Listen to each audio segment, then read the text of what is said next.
这是一棵摇钱树啊！这小子长得丑，打断腿放在天威飙车前挡道，总比用自己的兄弟好啊！带着我。哎。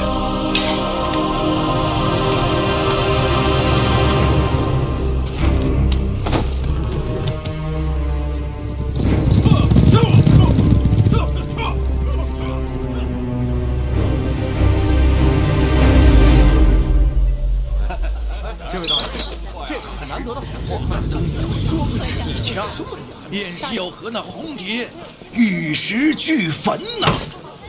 那红蝶听闻此战后，红蝶也有所突破，闭关参悟应变去了。那可是雪域国出来的天之娇女，当年为了让她归顺，朱雀国可是下了大手笔啊！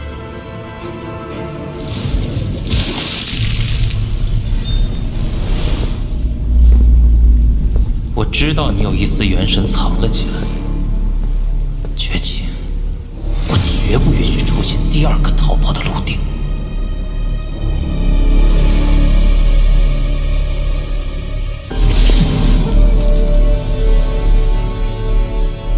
曾牛与红蝶一战成名，真真坐实了这应变之下第一人之位。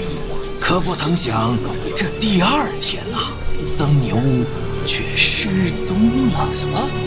曾牛失踪了？真的假的呀？弟子恭请师尊出关。为师听说了，那小子确实消失的离奇。耽搁师父闭关，是弟子无能。无碍，他是为师给你选的炉鼎，不重要，但也重要。昨日极北之地传来一阵仙力波动，应是应变修士斗法所致。为师查到，王林这次失踪和雪域与巨魔族有关。此玉简可用于寻人，他受伤极重，元神崩溃，我只能感知到他在朱雀大陆北方。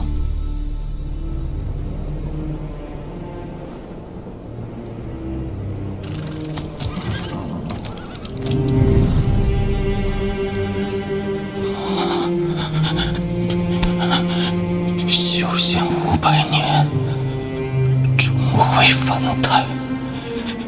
可8年后，王儿就会再遇天堂。8年，若本存在，还可带我寻一处灵力充足之地，重新吐纳，总有恢复的一日。可本尊也因元神崩溃受到了牵连，在楚国陷入了沉睡。或者照此地修真门派，借其灵气浓郁之处修炼。不过以我现在的身体，又如何能进去？到底要怎样才能破解封印与意境的禁锢？方圆百里啊，仙人咱惹不起，但凡人的地界上，就是官府也得敬着咱们。偏偏天威镖局没眼力劲儿，想要不要不要。今儿啊，就让他们知道规矩。这天威镖局怎么也想不到啊，咱会在这里接上他们。老大真高明啊！这时辰也差不多了，都准备一下去。好嘞。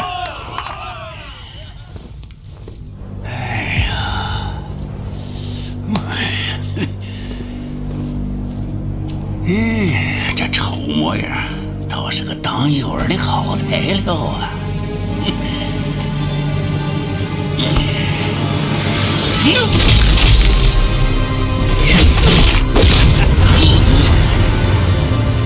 小子，算你倒霉了！等什么呀？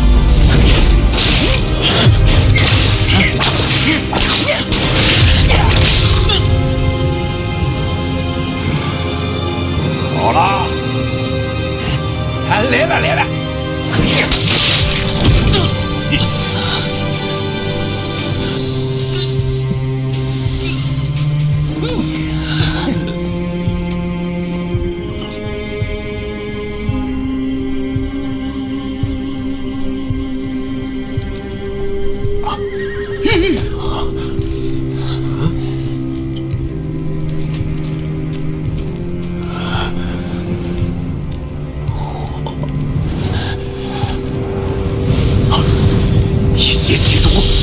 引发！不好，这火人图口中可别！我靠！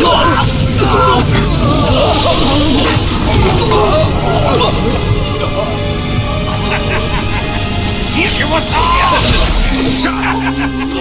别吧你！不抢！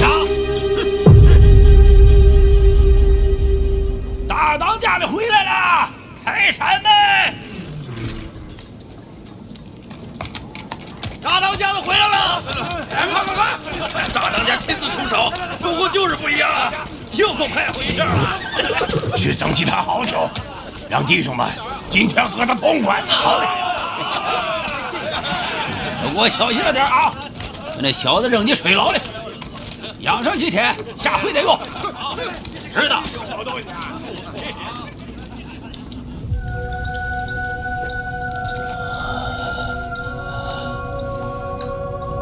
原来失去了一切的修士，比之凡人都不如。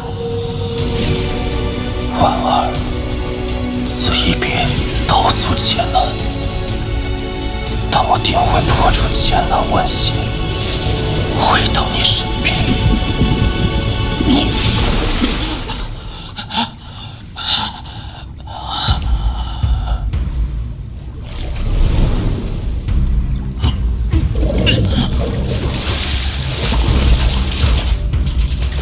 得需灵力才可拨开禁锢，恢复修为。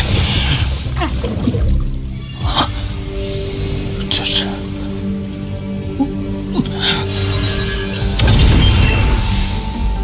真的是灵气，这水中竟有灵气。若能引灵气入体，便可从此处脱困。引气入体，灵气归元。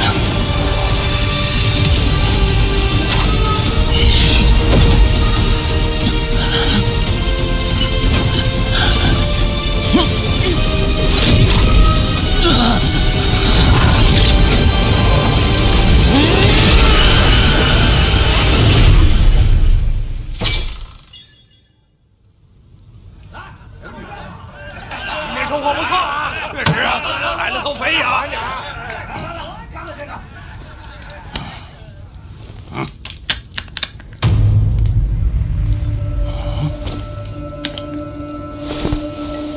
这是啥呀？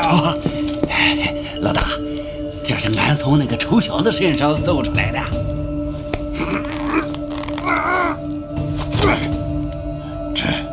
这难道是天蚕丝？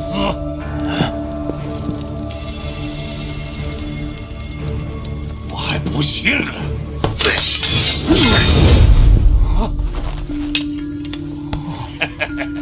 宝贝啊，这才是真正的宝贝啊！是，哎，这宝贝要是再多弄几个，连成块做成衣裳，那不刀枪不入了？不知道你丑小子是从哪儿弄的，我去问问他。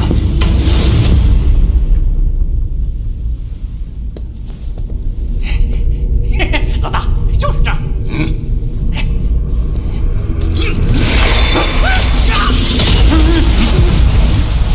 老大，水里像是有东西啊！有个屁东西！快把他捞上来！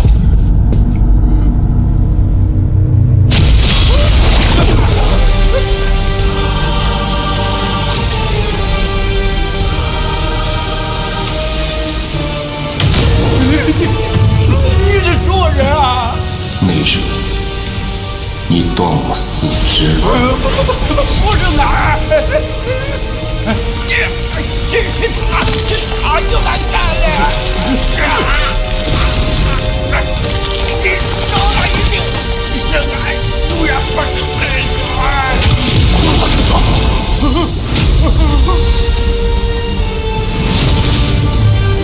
仙人，我错了，你放了我吧！财宝袋子都是你的，饶命啊，仙人，饶命啊！剩的这点灵力，杀他不够，但打开储物袋却够。文兽，妖怪呀！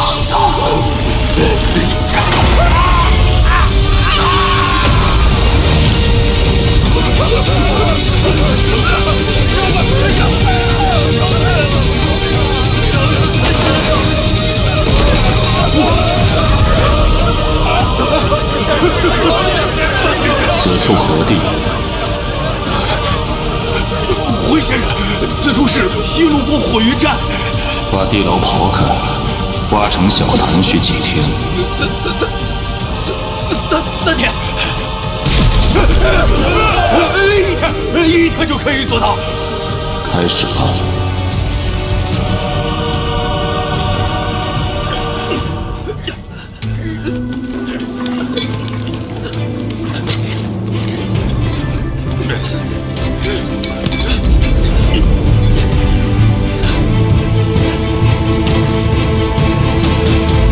仙人，都挖好了。从现在起，任何人不得离开山寨。退下。是。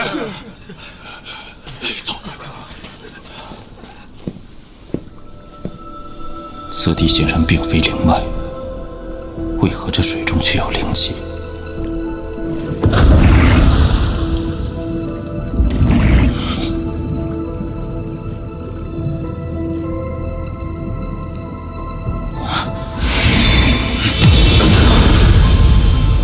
极品灵石，难怪。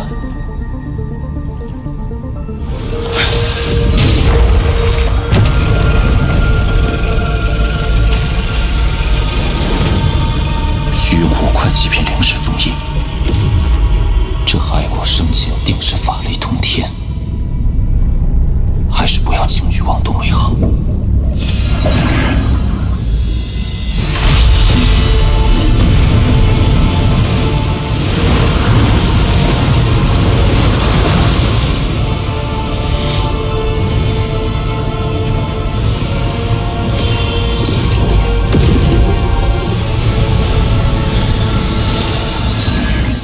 这画着我一直无法参透，连当年现一族木叶都为他所动，其中定有不可估量的力量。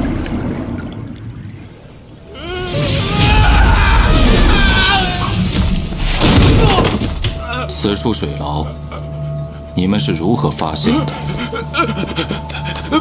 禀先生，此处多年前就是片荒山，疑似地龙翻滚，山体碎裂后才出现这么个地方。之后，大当家觉得这是个关人的好地方，才有了这水牢。那尸骸到底是谁？与这画轴有何联系？这紫光又是什么？罢了，此事急不得，眼下要抓紧时间恢复修为，破除禁锢。刚在灵气的强硬冲击下，强行从外将禁锢破开了一些小缝隙，然此法已不可再用。此禁锢不光限制灵气进入，还会吞噬灵力。若要破开更大的禁锢裂口，唯有积蓄体内灵力，提升修为，导致体内外灵力夹击禁锢，方可进一步破局。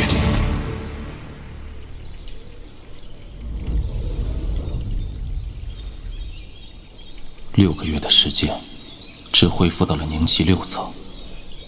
这封印与意境的结合果真霸道。是时候冲击禁锢了。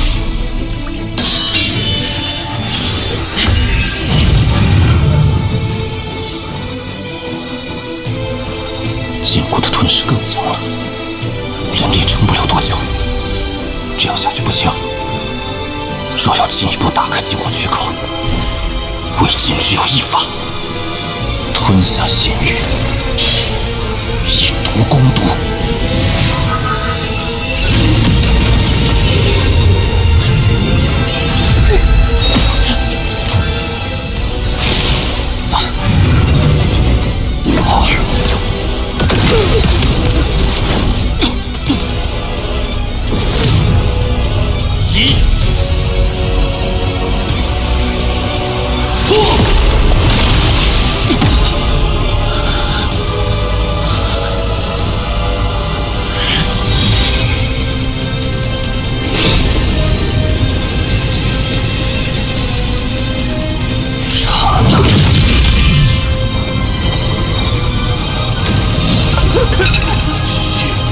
小点声，别吵到仙人。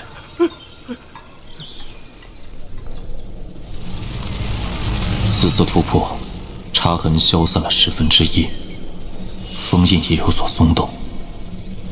初代的许多法宝可以勉强使用，再加上纹兽，只要不遇到化神修士，便不会有危险。无论如何，7年内也要恢复修为。极品灵石有限，若想进一步突破，还需另寻一处灵气充足的地方。炼魂宗，朱雀大陆披露过3大宗派之一，那里的灵气定然充足。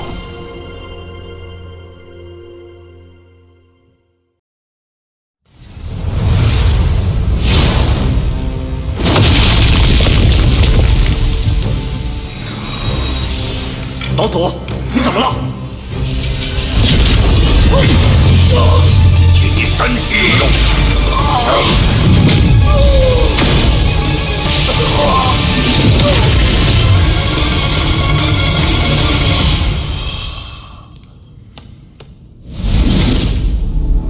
那魔童毁我肉身，伤我元神，若不是将他引到小北延吉之地，利用听人禁制将其禁锢，恐是难逃此劫。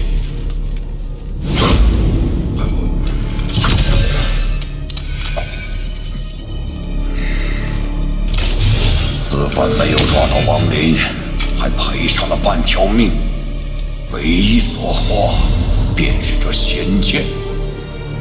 剑魂，剑！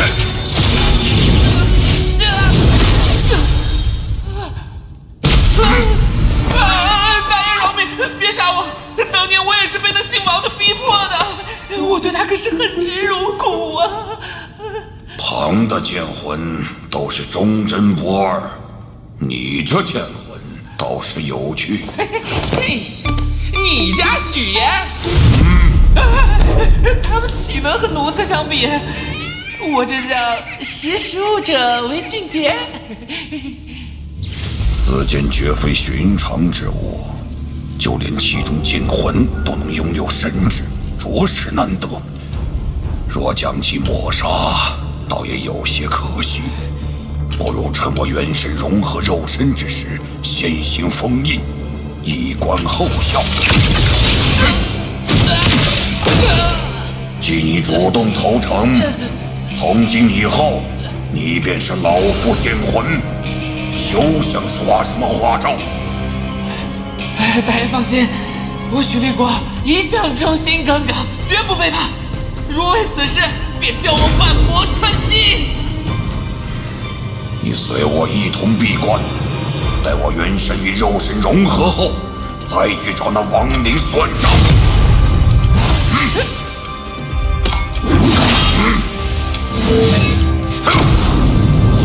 杀心啊！你啥时候能来救我啊？据说炼魂宗是毗卢国最神秘的宗门，从不主动收徒，皆是愿者上钩。只要在开放之日上缴灵石，便可获得一处洞府修炼。护山大阵，何人擅闯我炼魂宗？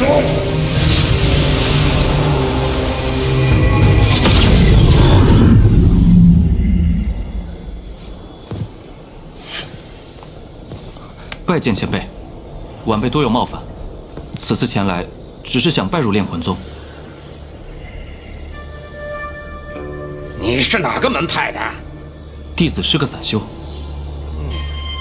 散修能达到筑基期，倒也不易。不过我宗收外围弟子的时日早就过了，你明年再来吧。前辈请留步，弟子多年前偶然得到一把好剑，一直没舍得用，还请前辈收下。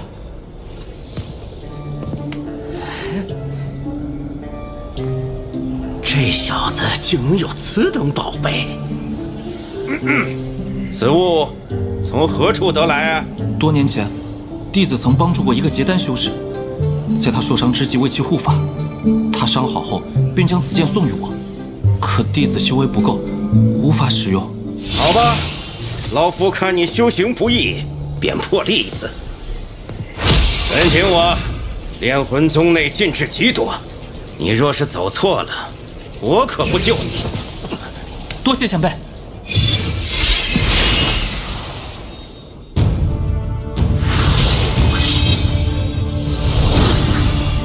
如御前所说，此处灵气果真比外界浓郁数倍。用如此多的灵气，供成千上万的外围修士修炼，真是罕见的大手笔，倒也正合我意。长兄，长兄，来了来了，喊什么？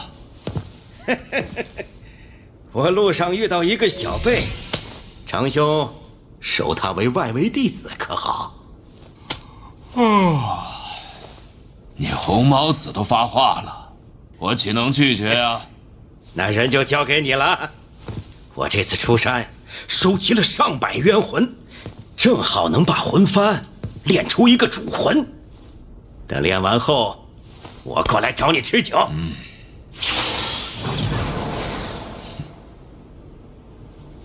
红毛子这无利不起早的性子，你可给了他什么好处？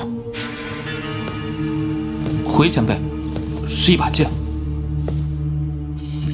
既然如此，那这1090洞便归你吧。1年1块中品灵石。此洞府灵气稀薄，多半是条废门。前辈，弟子想换一间灵气更充沛的洞府。修道之人最忌贪快，你如此修炼，道基不稳，此生不会有结丹之日。晚辈还有一事请教，红毛子前辈刚所说的魂幡是何物？你可知，我炼魂宗内门弟子虽只有几百人，却能与毗卢国其他门派势均力敌，是因什么吗？因这魂幡。正是，魂幡乃我宗特殊法宝，其中玄妙只有内门弟子可知晓。想当年，我一路厮杀进内门，却因在结丹初期停留太久而被取消了身份，落得个外围管事。不知前辈可否透露一二？你现在还没资格。外围弟子每隔3年有一场万人大比，决出1人进入内门。你若想知道，自己去试。是晚辈见人。你叫什么？弟子名为青木。好了，跟我来吧。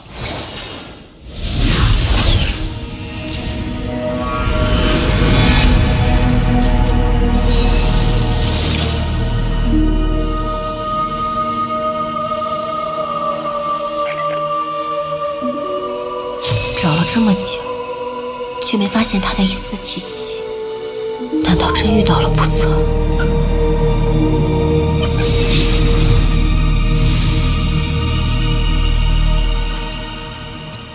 房号越小，表示灵气越多。看在红毛子的份上，我可是给你选了个灵验之地。多谢前辈，晚辈日后定多多孝敬。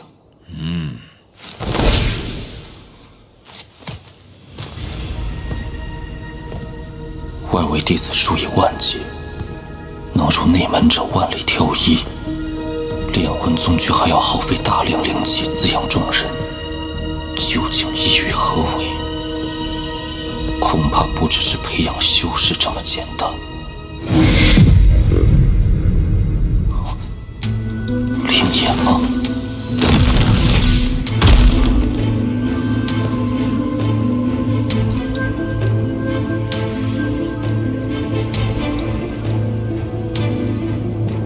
借由坤晶眼汇集灵气，再用聚灵阵防止灵气外扩，倒是个伪造灵眼的好方法。不过若能解开禁制，直接接触坤晶眼，冲击筑基后期倒也够用。以我现在的修为，要想破除禁制，虽有难度，但未尝不可一试。破！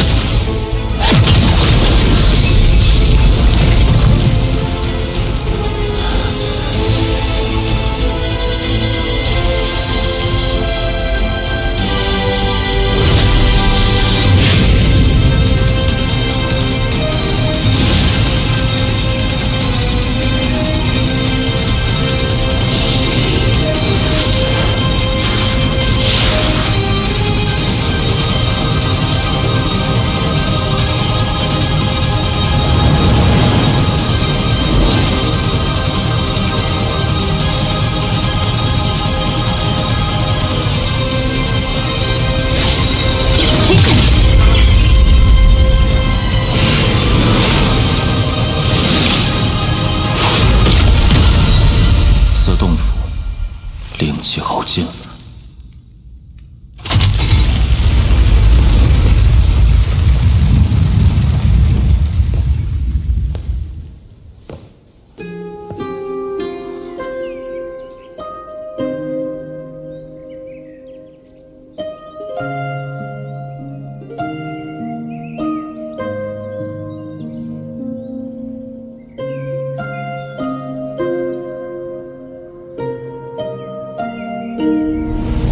也不知此时婉儿那边怎么样了。还有7年，我必须加快速度，找出灵眼之地，才能彻底将禁锢破除，解除封印。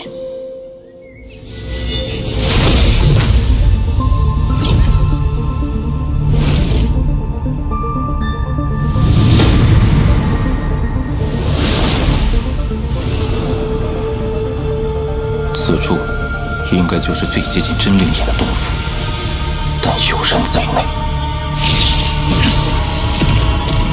青木，前辈，筑基大圆满，此人天资平平，却在短短3个月内从筑基初期一跃至此，身上定是有什么逆天法宝。又或是修炼了什么玄妙功法，怕是下次相见，我便要称呼你为道友了。元神崩溃后，我无法隐藏修为，倒让这结丹修士看出了端倪。此人日后定是个麻烦。此地人杰地灵，晚辈日夜吐纳，也是侥幸成功而已。你若能成功结丹，3个月后的宗门大比便有极大的可能获胜。若到时你真进了内门，可要时常回来看看呀。啊，对了，我要提醒你一句，炼魂宗大比的规矩只有一个：成王败寇，只要能赢，生死不论。多谢前辈提点。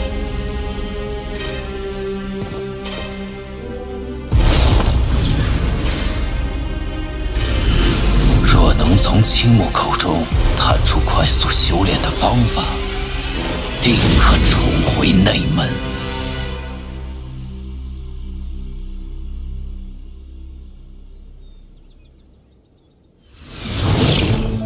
奇怪，怎会不关门？不过一个小小筑基，捏死他易如反掌。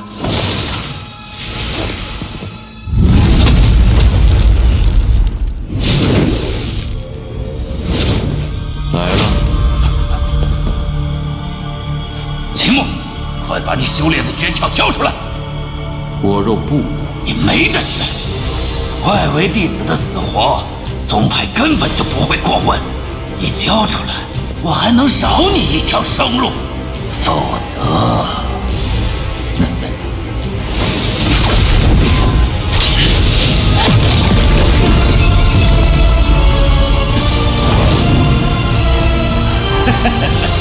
你果然有不少宝贝，今日都是老子的了！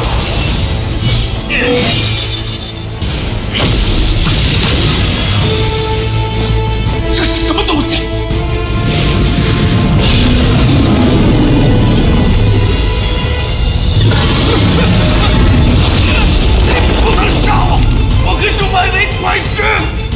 弟子的死活，宗派不会过问。你绝不可能只是筑基期。你到底是谁？我是谁？你不配知晓。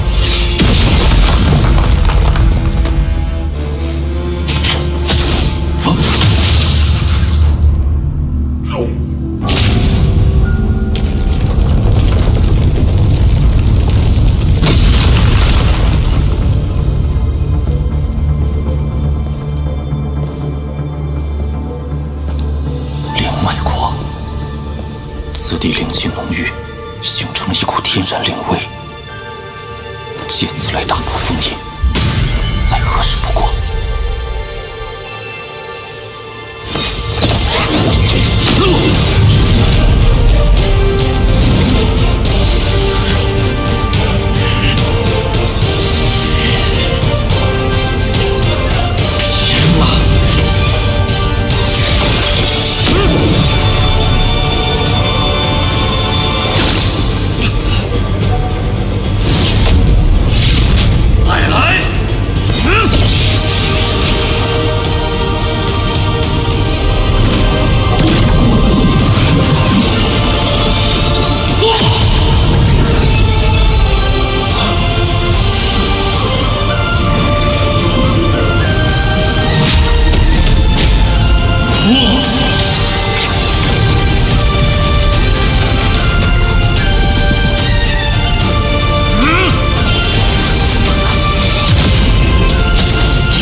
炼魂宗吗？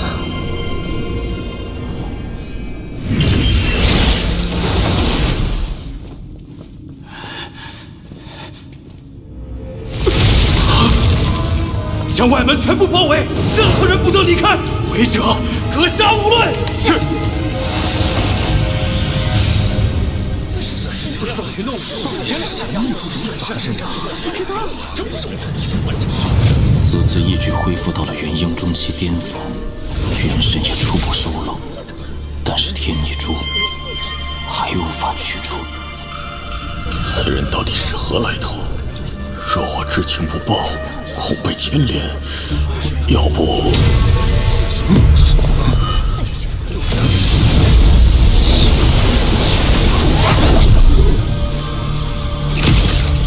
所有人接受检查，如有异动，就地格杀。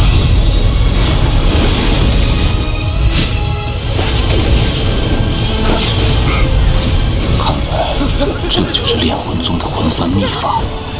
若是能学会，再以游魂炼幡，想必威力不会比金幡小。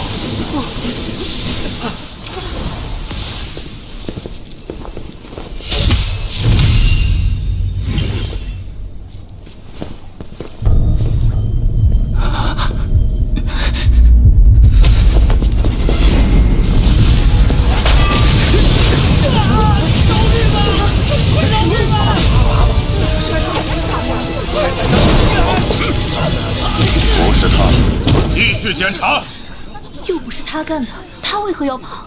炼魂宗外围弟子人员成分复杂，弟子中有不少见不得光的交易，而且还有其他门派派来打探魂幡之法的细作。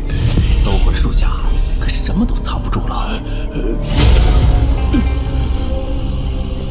来，走吧，下一个，下一个。你，下一个。过去。来，下一个。通过了！怎么可能？快点。好了，下一个。耶。这些内门弟子的最高修为不过元婴初期，禁制的玄妙，不是他们可以看穿的。竟可如此轻易地避开内门长老的检查！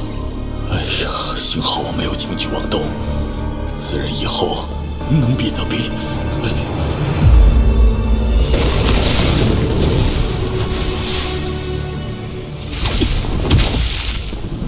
除了这些别有目的之人，没找到与昨夜灵脉事情有关的。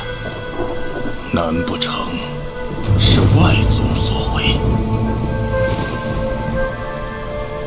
好了，大比将至，速去修炼吧。是。无论是主灵脉，还是魂幡秘法，都是内门弟子的待遇。看来，这炼魂大比的内门弟子之位得拿下。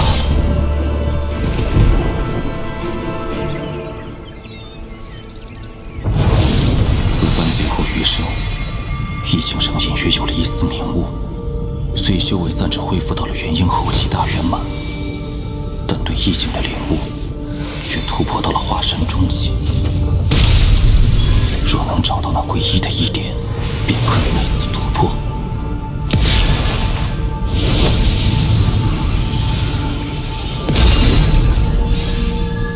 而今，仙力冲击对查痕与意境封印的作用有限，若要继续冲破桎梏，还需另寻他法。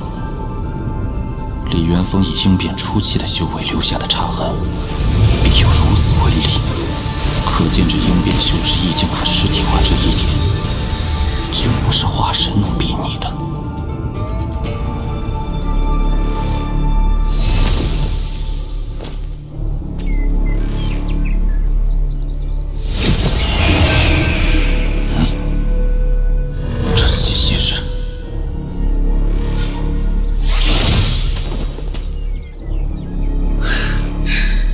师兄，我叫柳梅，你可还记得我？朱雀子的弟子，当年恒月派的那个少年，如今竟也成了炼魂宗的弟子。数百年岁月，也不足以让你悄无声息地成为朱雀国弟子，除非你本来就是。师兄聪颖啊！你不远万里来探我，到底是何意？王师兄，我不瞒你，柳梅多次接近，只是为了提醒你。你的手镯，我在红蝶身上看到过，此人身上疑点重重，来意不明，定心怀鬼胎，不必，告辞。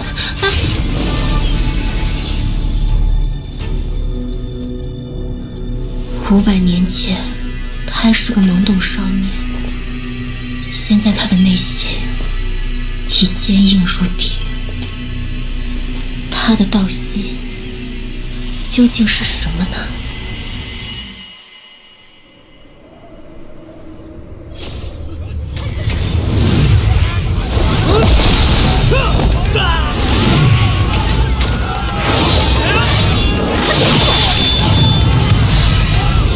受死吧！我认输。这输也得死。看来这场大比又会死不少人呢。只有唯一的赢家才能进入内门，他们当然要抢破头了。加油！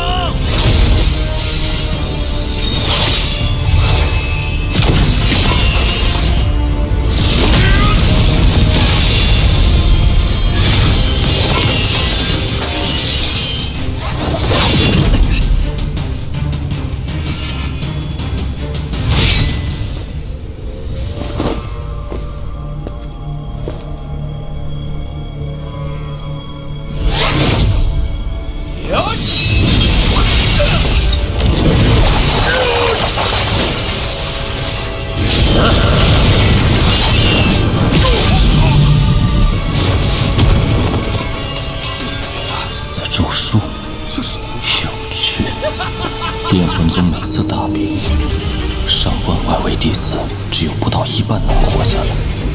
这等选拔规则闻所未闻，似乎在怂恿选手间互相残杀，其内定有隐情。难不成让弟子相互残杀，再由宗内收魂？原来大比的目的竟是为了给宗内收集魂魄，没想到炼魂宗的转达方式竟如此残酷。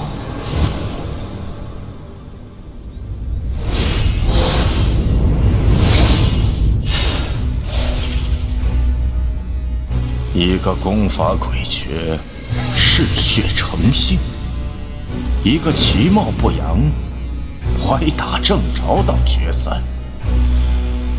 哎呀，今年决赛真没看头。开始吧。结丹中期，老子苦修此术数十载，终要得偿所愿。小子，走到决赛算你运气好，但遇到我，也是你的命数。周叔，赢。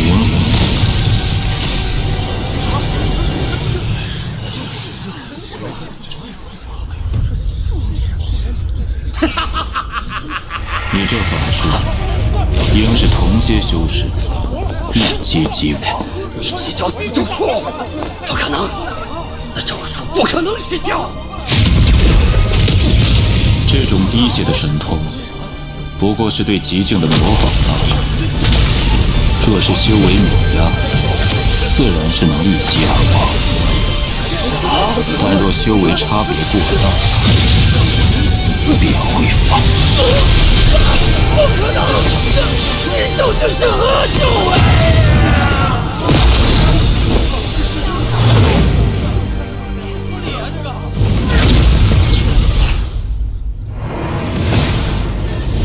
弟子王震见过大长老。这是此次大比胜者青木。司马的死咒术，你是如何破解的？弟子隐藏了修为，实际已经达到了结丹后期大圆满，所以他无法伤我。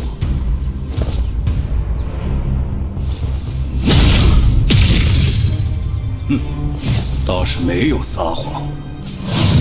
不过靠着修为略高，却是毁了一个有神通的好苗子。那谁，他就由你来安排吧。弟子遵命。恭喜师弟赢得大比，入我炼魂峰。先随我一同入内门吧。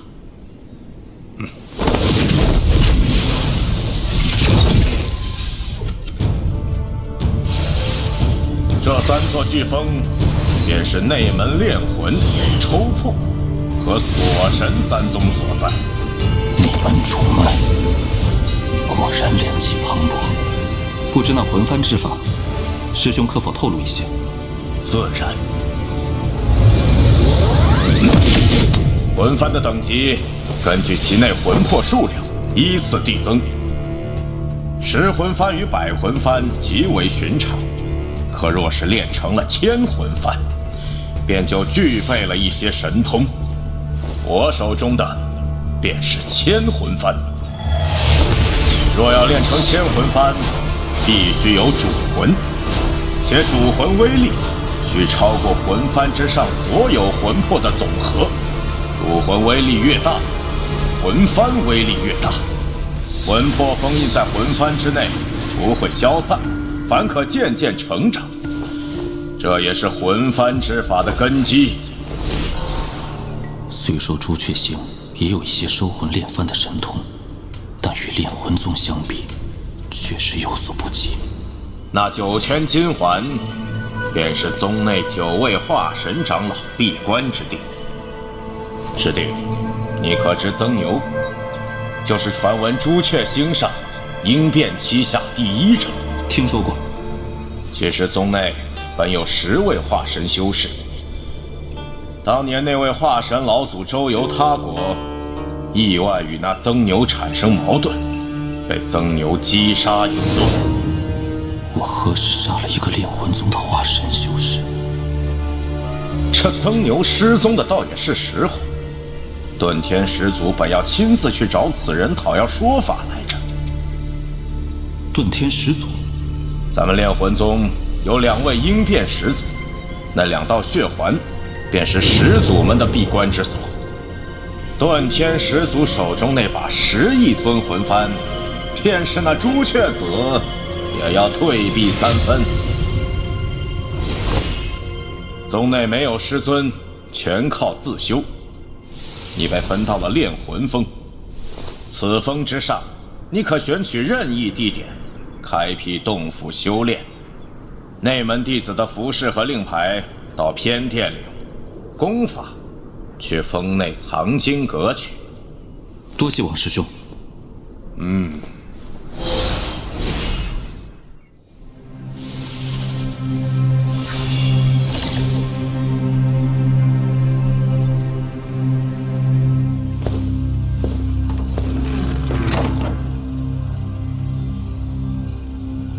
令牌，进去吧。第3层不能进，余下2层随意翻看。请问前辈，魂幡制作的玉简在何处？那玩意儿这里没有。等什么？魂幡制作的玉简只有10枚，你若想要，凭本事去抢啊！抢来你不就有了？你有本事杀人便杀，看好什么就拿，看中你一个女修就抢，凭实力获取所需，便是炼魂宗的规矩。没有秩序，随意而行，这规矩倒也新鲜。好你老子，你是这100年来第5个对我出手的，老夫就和你玩玩。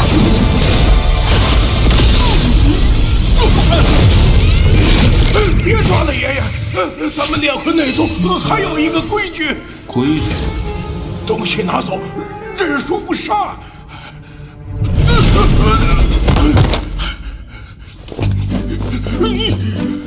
师弟，玉简那里就有一块。炼魂宗又多了一个不能招惹的主啊！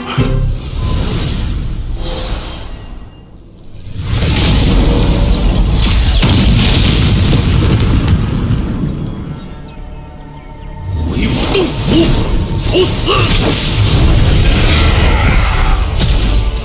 魂力不得饱满，还有几个不弱于结丹修士的威压。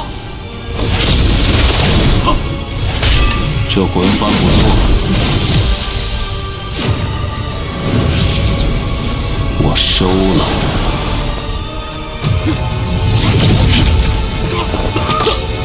认输！我认输！洞府玉简魂幡统统都归你，我府内还有2个双修的小妾也归你。照规矩，你不能杀我！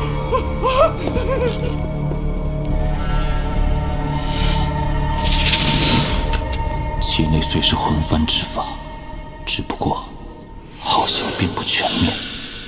师兄可是看出这玉简内的魂幡之法有所缺陷啊？师兄应该是青木吧？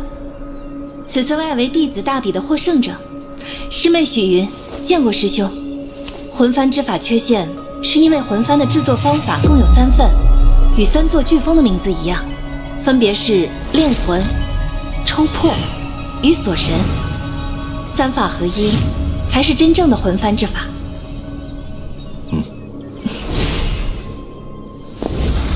休要回来！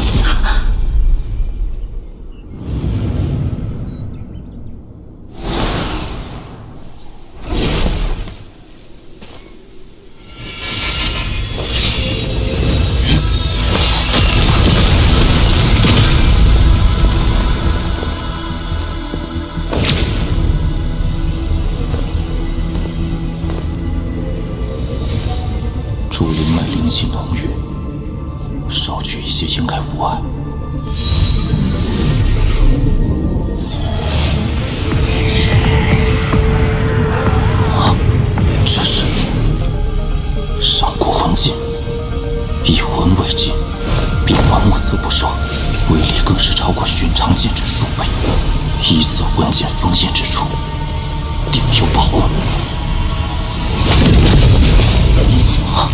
体内有灵魂之力，不知是宝是祸。而今尽管迫在眉睫，也只能并行险招了。